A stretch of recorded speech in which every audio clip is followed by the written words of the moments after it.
Það hávær krafa í samfélaginu og þar verið í almennar aðgerðir til þess að færa niður húsnæðisskuldir fólks. Við ræðum hér á eftir við Árna Pál Árnason félagsmálaráðherra það hvers vegna stjórnvöld hafi ekki gripið til afgerandi ráða fyrir heimilin í landinu. En mikill þrýstingur á stjórnvöld að færa niður húsnæðisskuldir heimilina með almennum aðgerðum, en Árni Páll Árnason félagsmálaráðherra hefur sagt að hann telji almenna niðurfærslu skulda ekki koma til greina. Íslandsbanki hefur nú riðið á vaðið og lýst yfir að bankinn hyggist bjóða öllum viðskiptavinum sínum með húsnæðisskuldir einhverja leiðréttingu eða niðurfellingu gegn því að breyta lánunum í óverðtryggð lán. Nokkrar tillögur almennar afskriftir húsnæðislána fólksins í landinu hafa litið dagsins ljós frá því að bankarnir hrundu. Þær eru misítarlegar og ekki liggur fyrir í öllum tilvikum hvað þær kosta. Við lítum á þessar tillögur og ræðum svo í framhaldi af því við Árna Pál Árnason félagsmálaráðherra. Sú leið sem einna mest hefur verið rætt var að 20% af öllum húsnæðislánum yrðu afskrifuð. Seðlabankinn mat kostnaðinn við þessa leið 285 milljarða. Þá kom einnig fram á haustdögum sú hugmynd að höfuðstóll allra húsnæðislána yrði færður niður 4 milljónir króna. Sú leið var að Seðlabankanum talið kosta 320 milljarða. Þriðja leiðin sem nokkuð var rætt var að færa niður höfuðstól og afborganir húsnæðislána til þess sem var í janúar 2008, bæði verðtryggð lán og myntkörfulánin. Þá kastljós til þess að meðal fólks í vinstri grænum sé rætt hvort mögulegt sé að færa niður öll húsnæðislán sem eru hærri en brunabótamat viðkomandi húsnæðis. Þá helst rætt að færa þau lán niður þannig að þau verði 90% af brunabótamati húsnæðis viðkomandi skuldara. Ríkisstjórnin hefur ekki viljað ljá máls á því að fara í almennar afskriftir á húsnæðisskuldum, heldur verði frekar að bregðast við vanda hver skuldara fyrir sig. Til að mynda hefur Árni Páll Árnason félagsmálaráðherra sagt að flöt niðurfelling komi ekki til greina en mögulega verði skuldir afskrifaðar sem eru umfram greiðslugetu og veðrými eigna. Íslandsbanki hyggst leiðrétta höfuðstól erlendra og verðtryggðra húsnæðislána og breyta lánunum í óverðtryggð lán. Viðskiptavinum bankans verður ekki skylt að fara þessa leið. Þeir geta valið að fara hana ef þeir kjósa að fara í staðinn yfir í óverðtryggð lán. Ekki liggur fyrir hver endaleg lækkun eða leiðrétting verður, en við þessa breytingu má gera ráð fyrir því að afborganir af lánum hækki miðað við að óverðtryggðir vextir séu hærri en verðtryggðir. Fólki mun þó standa til boða að fara í greiðslujöfnun sem þýðir að fólki verður boðið að lækka hverja afborgun en þá verður lengt í lánunum í staðinn. Ef vextir lækka síðan þá styttist lánstíminn aftur. Þessi leið stendur þó og fellur með því að Alþingi breytir lögum á þann hátt að ekki þurfa að greiða skatt af niðurfellingunni. Landsbankinn hefur ekki tekið ákvörðun að bjóða öllum viðskiptavinum sínum með húsnæðislán almenna niðurfellingu. Bankinn telur að slíkar ákvarðanir þurfa að koma frá stjórnvöldum. Mögulega getur komið til niðurfellingar skulda hjá viðskiptavinum sem eru með neikvæða eiginfjárstöðu og ljóst sé að munu ekki hafa greiðslugetu til að standa undir núverandi skuldbindingum. Við slíkar kringumstæður sé erlendum lánum þá breytt yfir í íslenskar krónur. Nýja Kaupþing telur það ekki vera á sínu forræði að ákveða að fara í almenna niðurfærslur á lánum. Stjórnvöld verða að leggja slíka línur. Helsta verkefni bankans í dag sé að búa þannig að viðskiptavinum sínum að þeim verði gert kleift að greiða í samræmi við greiðslugetu. Afstaða Nýja Kaupþings sé að það sem umfram greiðslugetu hvers og eins sé að hluta til tapað og beri að afskrifa. Það hafi hins vegar ekki verið tekin endanleg ákvörðun þá ráðstöfun. Hún sé í höndum eigenda bankans. Árni, velkomin. Takk. Það verður ekki horft fram í því að aðstæður skuldara þessu lands eru mjög alvarlegar í dag. Vanskil eru að aukast, greiðsluvilji að minnka. Við framkvæmdastjóri Creditinfo hefur sagt að hún telji á næstu mánuðum einhverjum 10.000 manns að komast í alvarleg vanskil og við heyrum það í fréttunum hérna áðan að Íbúðalánasjóði hefur borist 2.000 beiðnir vegna greiðsluerfiðleika og ég spyr bara hvers vegna ekki að fara í þessa almennu skuldaniðurfellingu? Já, það nú fyrst og fremst vegna þess að almenn skuldaniðurfelling hún nær ekki að leysa vanda þessa fólks. Og ég held satt að 10.000 manns í alvarlegum vanskilum sé vanmat. En hvernig getur þú haldið því fram? Af því að þetta tvennt ólíkt að ræða. Almenn skuldaniðurfelling, hún nýtist öllum, líka þeim sem að hafa fullt ráð á að borga sína skuldir. En það sem við stöndum fram fyrir mjög alvarlegu vandi stórs hóps í samfélaginu. Og ég held að það sé margar spár að spá því að þetta getur verið 20-30.000 manns sem stefni í alvarleg vanskil. Það fólk í mjög erfiðri stöðu. Og það sú staða sem þarf að leysa. Þetta tvíþætt vandamál nefnilega. Þetta sko annars vegar að ræða auðvitað að sko þessi svona almennu réttlætisrök og að fólki finnst ósanngjarnt að lánin hækki og það mjög skiljanlegt. Hins vegar að ræða alvarlegan greiðsluvanda þar sem fólk getur ekki staðið í skilum og skuldar vel umfram það sem það getur staðið undir. Og það mál verður að leysa og það þolir enga bið. En áður en við förum aðeins í það, þá þessi réttlætisrök. Það verður einnig algjör forsendubrestur í samfélaginu og skuldar á þessa lands að ykkar mati, þeir bara að bera allar byrðarnar. Við erum að horfa hérna upp á fyrirtæki, fá afskriftir upp á milljarðavís og bankarnir hafa afskrifað stóran part af lánasafni sínu, en samt eigum við, bara venjulegi borgari, við eigum bara að bera allar byrðarnar.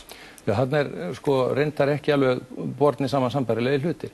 Það ekki við sem að teljum að fólk verða að bera byrðarnar. Það einfaldlega ekki öðrum til að dreifa. Er þetta ekki pólitísk bara ákvörðunartaka? Nei, vegna þess að það þurfa þá aðrir að borga fyrir slíkar almennar niðurfellingar. Það sem að við getum gert. Það skiptir mjög miklu máli að nálgast máli með rétt. En kosti ekki allar leiðir eitthvað, Árni?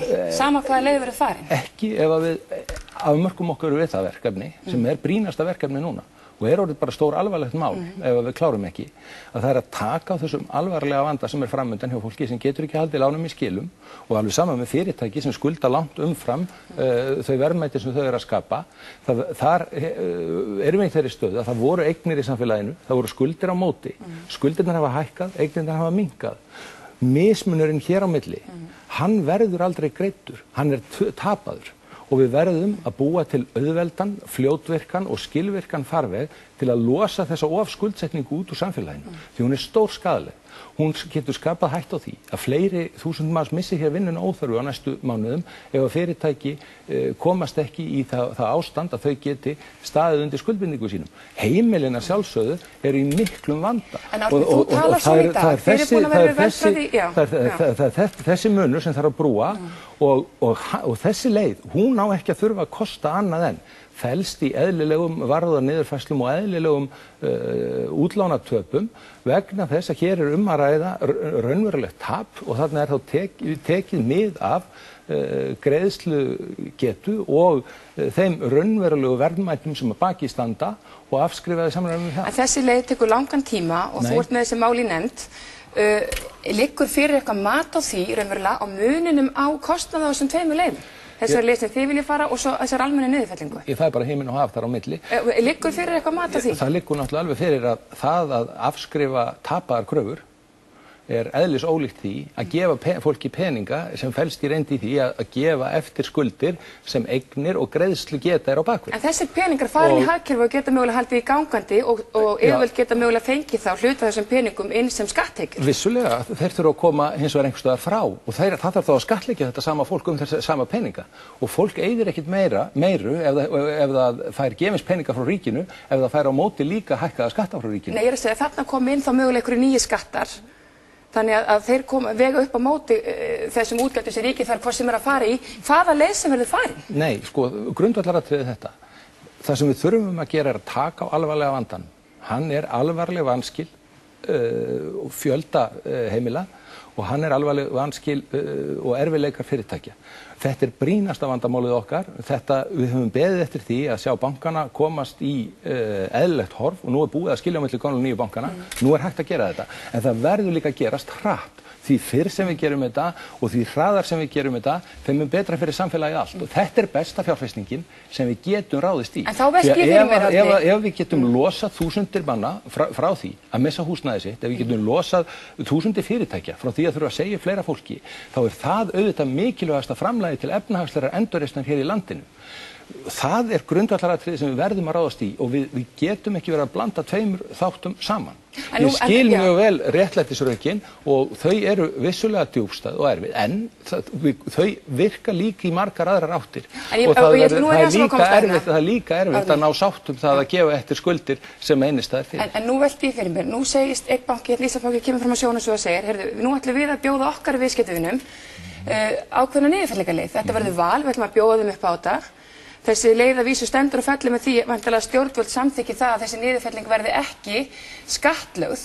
En þá spyr ég, sættið þið eitthvað við það að staða skuldara verði svona misjöfn? Það skiptir bara máli hvort þeir séu Íbúðalánasjóði, Íslandsbanka og Kaupþingi, að bankarnir fara bara að bjóða upp á mismunandi niðurfellingar? Nei, við erum að vinna að heildstæðum ramma núna því það er mjög mikilvægt að skapa aðstæður fyrir það að við getum tekið á alvarlegum skuldavanda með samræmdum hætti. En Íslandsbanki hyggst bjóða öllum viðskiptavinum sínum þessa leið ef þeir kjósa svo. En útfærsla þeirra eins og er ekki strangt til tekið niðurfelling, heldur eru þeir að bjóða upp á það vegna þess að þeir eru með gengistryggð lán á mjög lágum vöxtum sem þeir reynda að borga með að þeir eru að fjármagna sig hér á innlendum kjörum á háum vöxtum að þeir vilja í reynd skuldbreyta þessum lánum. Já, þannig að það sem þeir, það myndi því að, já, og þeir vilja breyta þeim í óverðtryggð lán, lækka höfuðstól og hækka vexti á móti. Þetta í sjálfu sér, ekki eftirgjöf á skuld ef að þú ert að nú verða í reynd kröfuna sem að baki stendur. Jú, ef að náttúrulega óverðtryggð vextir sjálfsögðu herri vegna þess að verðtryggingin ekki þar inni, sko. Já, ef bankinn að reikna þannig að hann sé að fá það sama út úr þessu fyrir og eftir, þá í reynd engin eftirgjöf þarna að ræða. Þannig að þú fullir að þarna sé engin eftirgjöf. Já, sko, útfærslan það skiptir auðvitað máli og ég legg á það áherslu líka við þær aðstæður sem við búum í samfélaginu í dag. Þess vegna þurfum við að setja almenna leikreglur þetta því að það er að tryggja gagnsæi, það er að tryggja sambærilegum mál að á þeim sé tekið með sambærilegum hætti í öllum lánastofnunum og að þessi full tiltrú á því hvernig farið með þessi erfiðu skuldamál. Þannig að þið ætlið ekki að heimila raunverulega Íslandsbanka að fara þessa leið með þessum hætti? Sko, það eru útfærslur sem ég hef séð frá þeim eru nú ekki mjög ítarlegar en ég hef ekki séð neitt sem í reynd felur í sér einhverjar almennar niðurfellingar hjá þeim eða ég skilði það ekki þannig. Það sem við þurfum að gera er að skapa almennar leikreglur fyrir þessu.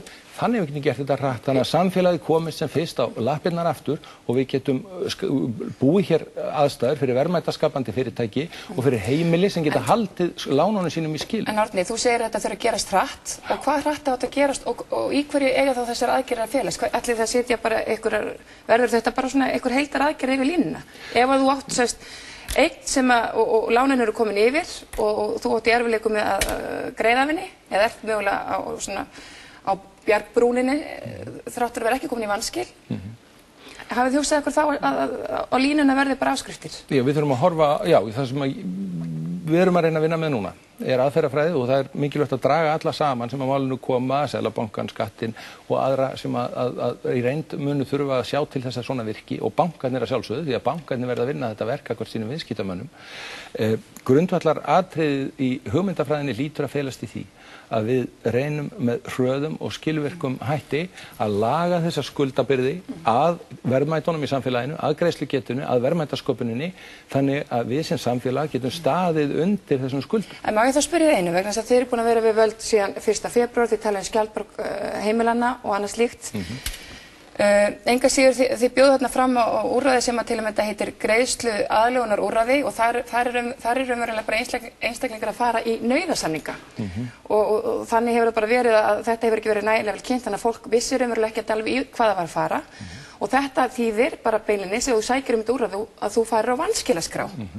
Ætti það að endurskoða einhvern veginn hvernig þessi úrræði hafa komið út? Já, ég hef full ástæðu og það er náttúrulega þessu samfélagi mjög til vansa að greiðsluaðlögun skuli ekki hafa komist í þetta úrræði sem þekkt í öllum nágrannalöndum. Jóhanna Sigurðardóttir flutti þetta þingmannafrumvarp í 14 ár og kom því aldrei í gegn. Við náðum þessi í gegn núna í mars og þetta er allt og stíft og þungt í vöfum. Og það er mjög mikilvægt að einfalda þetta úrræði, gera það skilvirkara, þjálla í notkun. Og ætti þá komið í veg fyrir það að fólk sem að fer þessa leið og almenns fólk sem fara þessa leið sem þið eru að tala núna, þessa almennu niðurfellingu þeirra verst settu, þannig að þetta fólk fer ekki sjálfkrafa vanskilaskrá eða fer út í svona aðgerðir. Já, ég meina við stöndum auðvitað fram fyrir því að við þurfum að greiða fólki leið í gegnum þennan vanda og það er engum til góðs að gera þessar leiðir of flóknar og erfiðar.